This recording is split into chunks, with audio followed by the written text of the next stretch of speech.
All right. Next up, we're going to have a ventures chat with Mark Arnold, who's Associate Vice President of our Discovery to Impact here at UT Austin, and Sindhu Balan, she's an investment manager at Chevron Technology Ventures. Thank you. It's always fun being the last one of the day. All righty. Well, hopefully we can make this fun, entertaining, enjoyable. So my name is Mark Arnold. I'm the Associate Vice President for a group here at UT we call Discovery to Impact. We are the group here on campus focused on helping our faculty, our students, our researchers bring their ideas to market. Hi, everyone. And as Mark said, I think we are between you and maybe dinner or a fine reception today. So really appreciate you all joining us for this last session. And a big thanks to the organizing team here, and really nice to be here today with you this evening. I'm Sindhu Balan. I'm with Chevron Technology Ventures. And my background is a bit different, and I always like to say a biotech in a petrotech world, right?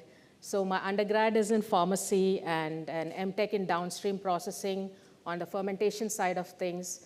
And then I did a short stint as an R&D chemist in a fermentation plant in pharma, and then joined Chevron.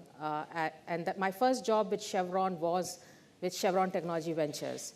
And between the pharma and the Chevron job, I managed to get a PhD in biochem and biophysics, and then an MBA as well. Because the intent was to go and be a patent attorney, but I did a patent stint for 1 year, and that did not work out really well. Sorry for all the attorneys, any patent attorneys in the room. And what I got to know is that my interest was more at that intersect of technology and commercial. And what could be a much better place than being in VC, right? It brings both those aspects of functional disciplines together. And so I started my career with CTV, but I was more on the project side of things for bioconversion and thermoconversion pathways to biofuels. From there on, and this was in 2009, and we know what it looked like, right? You did not have the tailwinds you have now for energy transition. So I moved on to our upstream or more traditional core business. And these were in different business units across the globe, Southern Africa business unit, and then the Gulf. But 4 years ago, I had an opportunity to come back to Chevron Technology Ventures. And as you all know by now, that is where my passion is, in energy transition. And I was first the chief of staff to the then president, Barbara Berger. Many of you in the room may know her. She has really been very helpful and an enabling force within Chevron to bring Chevron along the transition journey and innovation as well. So that is where I am. 4 years ago, I came back, and now I'm with the Future Energy Fund.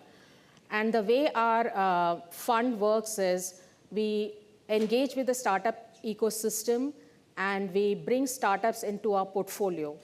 But what Chevron brings to the table is not just the check size or that investment. We also have opportunities for the startup to deploy or de-risk their technology. If there is an opportunity within a business unit, then we make sure that we pass on that opportunity to a different team within Chevron. And that is called the pilots and deployment team. And that is unique about Chevron, because the venture team does not really have the connective tissues or connectivity within the business. When does a refinery have downtime? When does a business unit is going through a phase where you can bring in a new technology and pilot that technology? Because I wake up in the morning and I'm very excited. Oh, this is a blended wings technology for an aircraft. But believe me, the business is not thinking that way. They wake up in the morning and it is P&L, P&L, P&L, right? And if you try to disrupt their business, there is no way that you're going to deploy that business within the operations. So that connective tissue is something that I think everyone in the room should be aware of. And when you approach a CVC, make sure that you have the right group or the right team that you're talking to. So that is 100%. What I would like to say about how you work with the CVC and how CTV works with the ecosystem, both through investments as well as deployment and pilot opportunities to scale. I mean, clearly Chevron is unique in many ways in terms of how they approach and work with startups, right? I think as you alluded to, the relationships that CTV builds across the business units and trying to make that connection with startups. But maybe one program to talk a little bit more about is the program that you have with NREL, Chevron Studios. Maybe tell us a little bit more about that as another avenue where startups can get engaged with not only Chevron, but other organizations, other labs as well. Right. So when we talk about de-risking, we often talk about partnerships, right? Mm-hmm. Partnerships with the industry, partnerships with the ecosystem, and also with existing initiatives, national labs, and the whole ecosystem as a whole, right? The innovation ecosystem as a whole. So I think that the NREL Chevron partnership, which is called as Chevron Studio, is a fantastic example of one such partnership. What happens at the Chevron Studio is that we go and inform. There is a whole lot of front-end loading in this program. So there is a strategic relationships manager, both for national labs and for universities.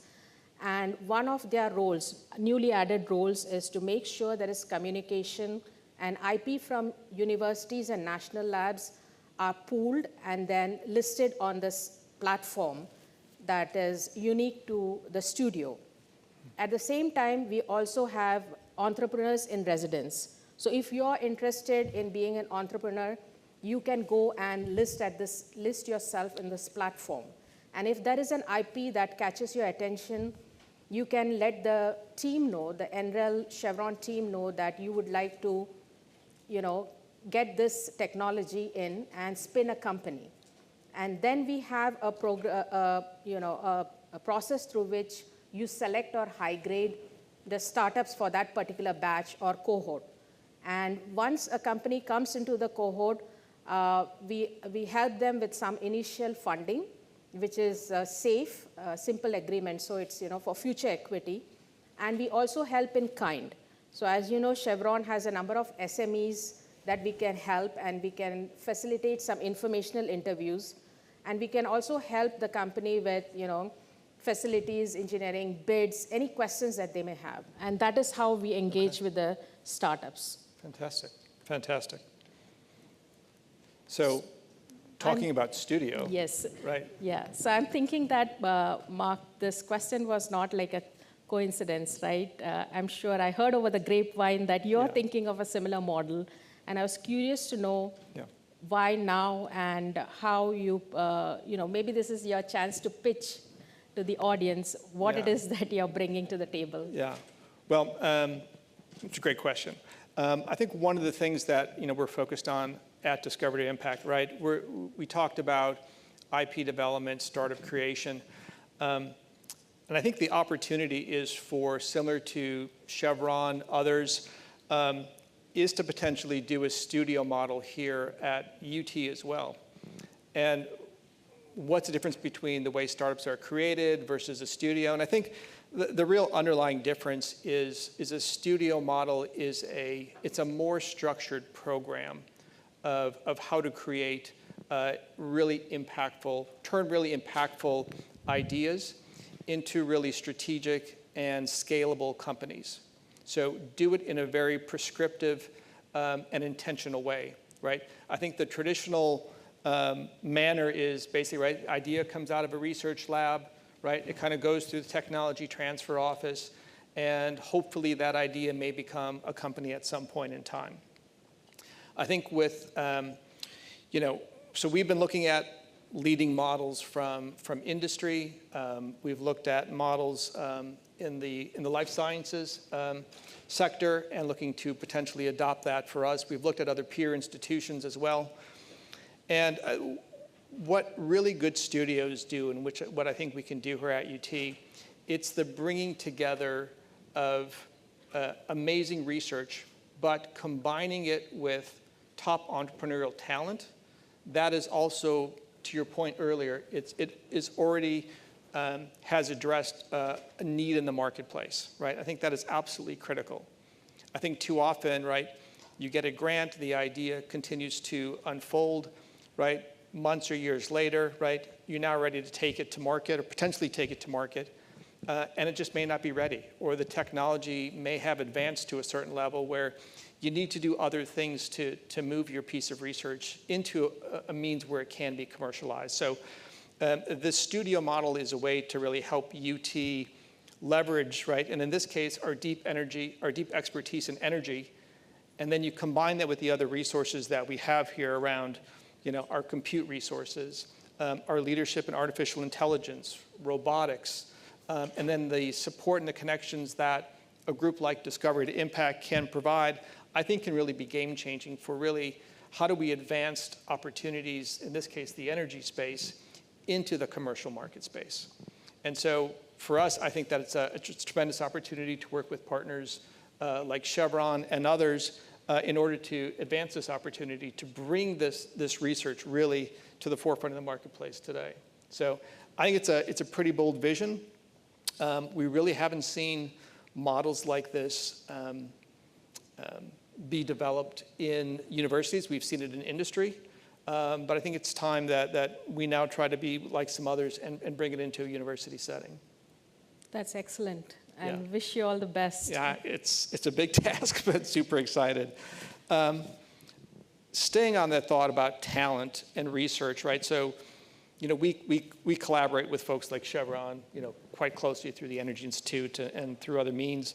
But what are things that we could do as a university to really increase our exposure to the problem sets that are really important to Chevron? So we can better align our research institutes and our talent with what's really important to our commercial partners like Chevron. What can we do better as a university, in your opinion?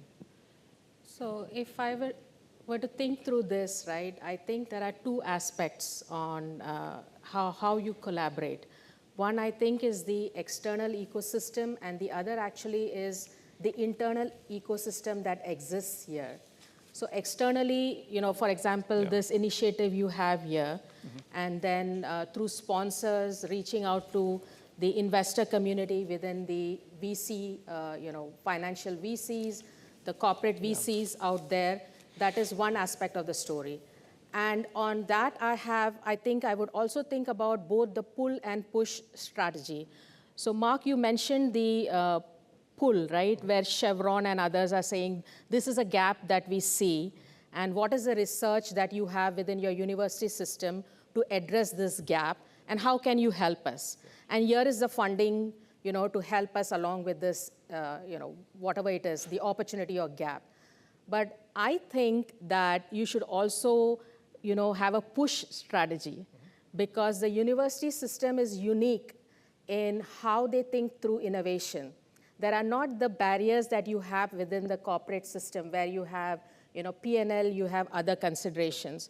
So this open mindset and this open innovation that exists within the university can help generate those really disruptive and innovative ideas.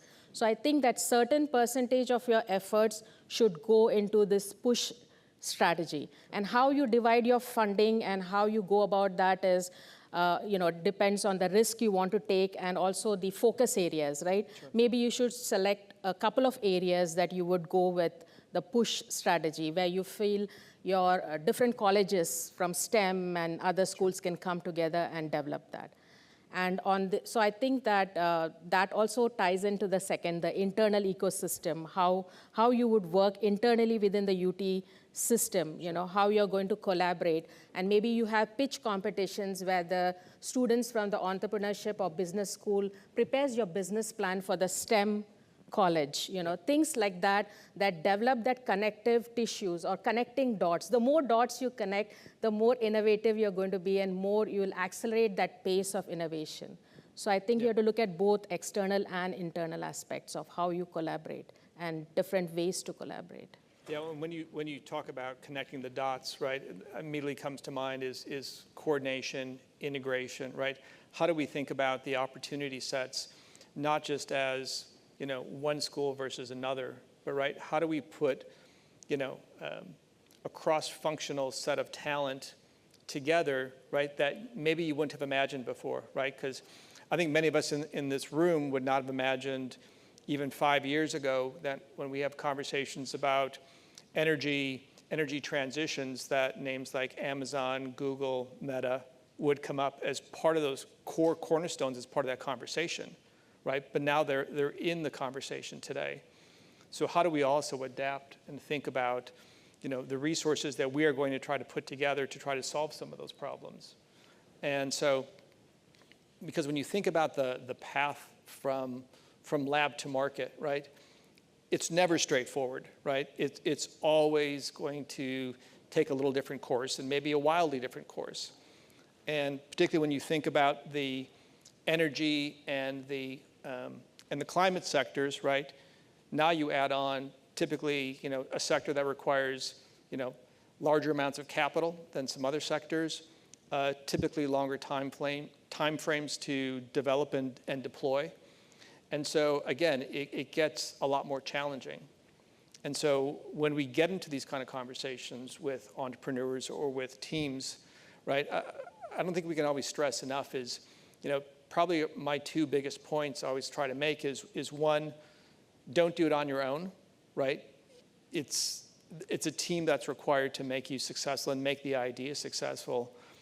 And two is don't wait till you think you've got everything solved in order to try to start engaging others about your idea, right? By the time you think you've got everything solved, the market's already moved, right, for the most part. So that's why we've set up groups like Discovery to Impact, right? We want to be your strategic partner. So if you have, an interesting idea or you've got a really interesting data set, right, come to us here at UT so we can kind of help you think through the opportunity set. And that may be everything from, right, how do I potentially think about, protecting my idea? How do I patent it? How do I think about doing a license, right? How do I potentially get some money back to me for my idea? Or if I want to go and potentially go do a startup, right? How do I do that? How do I form one? What are the things that need to be put in place before I go try to raise outside capital, right? And I think we're very unique from a university standpoint that we're not just a technology transfer office, but we have these extra suites of services, and also fortunate to have the industry partner and relationships that we do. So again, if there's a willingness and an interest to then take your opportunity or your idea to market, we can work with industry partners like Chevron and others to get early feedback and engagement to really kind of help you in your ideation and your evaluation cycle. All good points, Mark. But you have worked both, within the industry sector and now you're within the university system. So what one, top thing high grades to the top of your list if a university professor or a student is planning to, spin off a company based on IP here? Yep. And especially, in hard tech, which is difficult, Sure. and then add climate tech to that, which is, extra difficult. Sure. So what are some of the learnings or one core learning for you?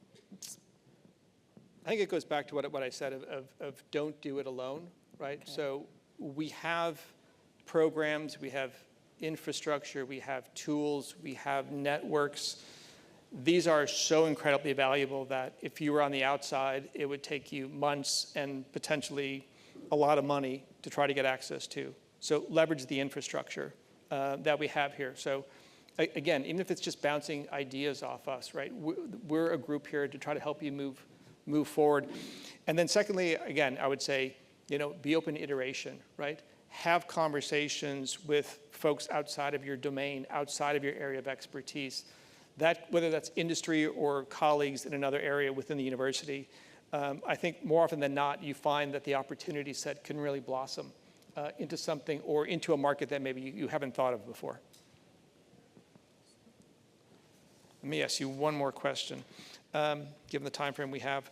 Okay, so what's one thing you wish more startups understood when approaching a corporate venture capital firm like Chevron, right? So when they want to engage with you, what should they do to prepare? One thing, there are several, but one Yeah. thing that definitely comes to mind is, I think I touched on this a little bit during my opening comments, and that is within a corporation, there are different business units and teams, right? So you need to be very clear on your ask. I have been in this, I've been with this venture capital arm for the last 4 years. And yesterday, Monday, I had 8 pitches from 8 a.m., 7, because 7 p.m. was a company in Australia. And in these 4 years, there were only 2 companies when I asked them what it is that you need, how can Chevron help? They were clearly able to articulate. One company was very clear that they wanted an investment from us. Chevron or CTV joining the cap table was very important for us, for them, for the startup, because that would help build the syndicate, bring new investors in, and they also looked at us as a commercial partner down the line, right? That's a future outlook or vision for the company. But the other company that I met was on the carbon markets and offsets side of things. That company said, they told me that they wanted an intersect with our trading floor. They were more interested in Chevron buying the credits than the investment. Because the investment dollars for Chevron, the first check size into the company is between $2 to $5 million. And as I said, it is not just that check size, right? We bring a lot more to the table as a CVC, which we should. And everyone in the room should ask for more when you're engaging with a CVC, besides that check, right? So it's very important to understand what your ask is, whether you want an investment, whether it is a commercial agreement that you're looking for, or maybe just a relationship with the trading floor. Mm-hmm. So that is critical. And never come to a CVC and say that you want to close in 2 weeks. That's not happening. So make sure that you engage early. As early as you can. Yeah, so those you can develop the partnerships and you can build those relationships so that the corporate VC can come in as part of your syndicate or as a lead. Fantastic, thank you. Any questions from folks? I saw the hand back here, and then I know you had, so grab that and then I'll come back. Hi, thank you very much. Do you specifically choose technology that can be used in Chevron for the energy transition and energy efficiency, or do you also invest in other technologies? Yes, so in CTV, we have 2 funds. One is the core fund, and as the name, you can appreciate from the name, that fund invests in technologies more for our core or traditional oil and gas business. And that is more targeted towards operational efficiency and a whole lot in digitalization. So if you have something on cybersecurity, for example, or if you have a platform, AI platform for measuring and reporting out emissions, right, across the value chain, scope 1, 2, 3, then that is a technology that can be, we can bring it into our portfolio through the core fund. Now, the fund that I am a part of is called the Energy Transition or the Future Energy Fund. And that fund is more in your decarbonization, mobility energy nexus, and energy decentralization as well as circular economy. Our latest investment is in fission, like SMR. And as you can see, it's more of the futuristic, what is going to come around the corners. And I remember our CEO telling us, don't give us a Kodak moment, right? So we need to know what is coming down the pipeline and be prepared. So that is a part of our investment. Financial returns, of course, otherwise we should not be in the VC business. But strategic learnings and informing Chevron's strategy is important. So we do invest in startups that are around the corners and that can intersect the energy sector. We've got actually 2 more questions, but it's 5:30, so I'm going to commit a cardinal sin and ask that you guys swarm the speakers afterward, if that's okay. Great. And I want to release you into the wild to party. Thank you, guys. Thanks, Norm. Thank you.